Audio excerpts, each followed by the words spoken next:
1 2 3 അടിപൊളി. കൈ ഇങ്ങനെ പിടിച്ചിട്ട് 1 2 3 എന്ന് പറയുമ്പോൾ ഇതിങ്ങനെ ടിക് ടിക് കട്ടായി പറയും. മൂക്കിലേക്ക് വലിക്കും. 1 2 3 ആ മൂക്കിന്ന് പോയതാണ്. തസ്നി ഖാൻ എന്ന് കേൾക്കുമ്പോൾ പെട്ടെന്ന് മനസ്സിൽ ഓർമ്മ വരുന്നത് എന്താ? ഒരുപാട് ടെലിവിഷൻ ഷോകൾ, സിനിമകൾ, ടെലിവിഷൻ പരിപാടികൾ, അങ്ങനെ പലതുമാണ്. പക്ഷെ ഇതൊന്നും അല്ലാതെ മാജിക്കുമായി ചില ബന്ധങ്ങൾ തസ്നി ഖാനുണ്ട്. അതെന്താന്ന് ചേച്ചി തന്നെ പറയും. അല്ലേ ചേച്ചി?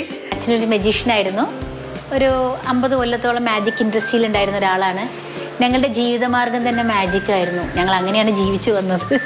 അത് കുടുംബസമേതം സ്റ്റേജിലൊക്കെ പോയി അച്ഛനും ഞാനും എൻ്റെ അനിയത്തിയും മമ്മി, ഞങ്ങൾ 4 പേരാണ് മാജിക് രംഗത്ത്. അത് കേരളത്തിൻ്റെ എല്ലാ ഭാഗത്തും പുറത്തും, കേരളത്തിൻ്റെ അത് വിദേശത്തായാലും ഒക്കെ ഞങ്ങൾ 4 പേര് പോയില്ലേ. അതായിരുന്നു ഞങ്ങളുടെ മെഗാ ഷോ. ചേച്ചിക്ക് ഓർമ്മയുണ്ടാവുമല്ലോ, പറഞ്ഞ പോലെ നിങ്ങൾ 4 പേരും ഈ സ്റ്റേജുകൾ കയറി ഇറങ്ങിയത്, ആളുകളെ കയ്യിലെടുത്തത്, കയ്യടികൾ. ഫസ്റ്റ് തന്നെ സിഗരറ്റ് പ്രൊഡക്ഷനാണ് കാണിക്കുന്നത്. അതായത് മ്യൂസിക്കോട് കൂടിയിട്ട് സിഗരറ്റ് ഇങ്ങനെ വലിച്ചു വരും. സിഗരറ്റ് വലിച്ചാൽ സിഗരറ്റ് അന്തരീക്ഷത്തിലേക്ക് ഇട്ട് കഴിയുമ്പോൾ ഞാൻ അനിയത്തിയായിരിക്കും അവിടെ നിന്ന് വന്ന് സിഗരറ്റ് എടുത്താൽ, ഇപ്പുറത്തെ സൈഡിൽ നിന്ന് പിന്നെ അടുത്ത വായുവിൽ നിന്നൊരു സിഗരറ്റ് എടുക്കും. അത് വലിച്ചിട്ട് കഴിയുമ്പോൾ തന്നെ ഞാൻ വന്ന് അത് എടുക്കും. ഇതൊക്കെയാണ് ഞങ്ങളുടെ ജോലി. മാജിക് എന്ന് പറഞ്ഞാൽ നമ്മൾ കാണിക്കുമ്പോൾ ഒരു അത്ഭുതമായിരിക്കും. ഫോർ എക്സാമ്പിൾ, ഞാൻ ഒരെണ്ണം കാണിക്കാം. എന്തെങ്കിലും സിമ്പിൾ ആയിട്ടുള്ള കഴിക്കാനുള്ളത് നമുക്ക് അന്തരീക്ഷത്തിൽ നിന്ന് വരുത്താം. 1 2 3 എന്തെങ്കിലും ഉണ്ടാവുമായിരിക്കാം. എനിക്ക് ഭയങ്കര കൗതുകം. അടിപൊളി. നട്ട്സ് ഒക്കെ ബദാം സിമ്പിൾ നമ്പറാണ്. ഞാനിത് ചോദിക്കാനിരിക്കുകയായിരുന്നു എന്തെങ്കിലും നമ്പർ ചെയ്യണമെന്ന്. പക്ഷെ ചേച്ചി ബദാം കയ്യിൽ തന്നു. ഇതെങ്ങനെ സാധിച്ചു? ഇതൊക്കെ പറയുന്നത് ഇതൊക്കെയാണ് ഹാൻഡ് ട്രിക്സ് എന്ന് പറയും. പക്ഷേ ചേച്ചി ഇവിടെ വന്ന് നിന്നു, ഞാനാണ് മൈക്ക് വെച്ചത്, കയ്യിലൊന്നും ഞാൻ കണ്ടില്ല. അതിന്റെ ഇടയിൽ ഇതെങ്ങനെ വന്നു എന്നുള്ളത് അതാണ് മാജിക്.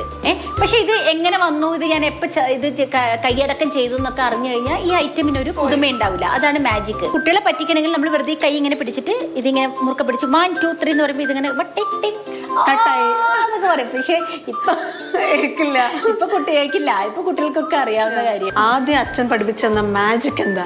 ആദ്യം ഞാൻ വൈശാലിയുടെ 100ാം ദിവസമാണ് ആദ്യമായിട്ട് സ്റ്റേജിൽ മാജിക് ചെയ്യുന്നത്. അന്ന് പ്രേം നസീർ ഉണ്ട് ആ വേദിയിൽ, മമ്മൂക്ക, എല്ലാവരും ഉണ്ട്. ആ സമയത്ത് ഞാൻ ഫസ്റ്റ് ചെയ്യുന്നത് എംറ്റി ബോക്സിൽ നിന്ന് അതിൻ്റെ കുറേ ടവൽസ് എടുക്കുന്നത്, പിന്നെ ഒരു കട്ട ഒരു ഐറ്റം ഉണ്ടായിരുന്നു, പിന്നെ കുറേ പേപ്പേഴ്സ് കഴിക്കും. എന്നിട്ട് നൂല് പോലെ ഇങ്ങനെ അത് വായന്ന് ഇങ്ങനെ എടുത്ത് വലിക്കും. സ്റ്റേജ് മുഴുവനും റിബൺ പോലെയാക്കും. ചേച്ചിക്ക് ഭയങ്കര പേടി തോന്നിയ, ടെൻഷൻ ഉണ്ടായിരുന്ന നമ്പർ? ടെൻഷൻ വാളാണ്. കാരണം ഈ വാള് 3 വാളുകൾ വെച്ചിട്ട് സ്റ്റാൻഡിൽ വാള് 3 കുത്തിയിട്ട് ഈ വാളിൻ്റെ മുകളിൽ കിടത്തി കഴിഞ്ഞിട്ട് ഈ 2 വാള് മാറ്റില്ലേ, ഈ 2 വാള് മാറ്റുമ്പോൾ പിന്നെ ഒരു വാളിലാണ് നമ്മളിങ്ങനെ കിടക്കുന്നത്. അപ്പോൾ ആ ടെൻഷനാണ്, പൊളിഞ്ഞു പോകുമോ എന്നുള്ളൊക്കെ ടെൻഷൻ. ഇങ്ങനെ വിറയ്ക്കും, കയ്യും കാലും വിറയ്ക്കും. 1 2 3 എന്ന് പറഞ്ഞ് റിങ് ഇട്ടിട്ട് ഇങ്ങനെ കാണിക്കുമ്പോൾ ഇതൊക്കെ പറഞ്ഞിട്ട് ഞാൻ കരഞ്ഞിട്ടുണ്ട് ചില സ്റ്റേജിൽ. ഒരു നമ്പർ കൂടി കുഞ്ഞു കുട്ടിയൊക്കെ പറ്റിയതാണ്. അതിപ്പോൾ റിയാൻ്റെ അടുത്ത് അത് വേണേൽ കാണിക്കാം. അത് ചെറിയ കുഞ്ഞു കുട്ടികളെ പറ്റിക്കുകയും ചെയ്തൊരു മാജിക്കാണ്. ഇങ്ങനെ കാണിച്ചേ കൈ, വെറുതെ ഇങ്ങനെ കാണിച്ചേ. ഇനി ഇത് പിടിച്ചേ, കൈ ഇങ്ങനെ പിടിച്ചേ. എൻ്റെ കൈ മുറുക്ക അമർത്തി പിടിക്കേ. എന്നിട്ട് ഇതിങ്ങനെ മൂക്കിലേക്ക് വലിക്കേ. തുറക്കാം. മൂക്കിലേക്ക് വലിച്ചു. ഇനി ഇങ്ങനെ അടുത്തോട്ട് വാ. 1 2 3 നാക്ക്. ആ മൂക്കിന്ന് പോയതാണത്.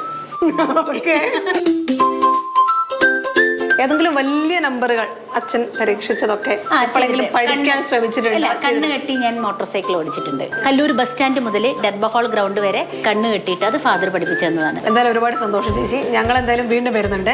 അപ്പൊ ചേച്ചി നല്ല ഏതെങ്കിലും ഒരു മാജിക് നമ്പർ നമുക്ക് ചെയ്യുന്ന വിചാരിക്കുന്നു. Okay, thank you.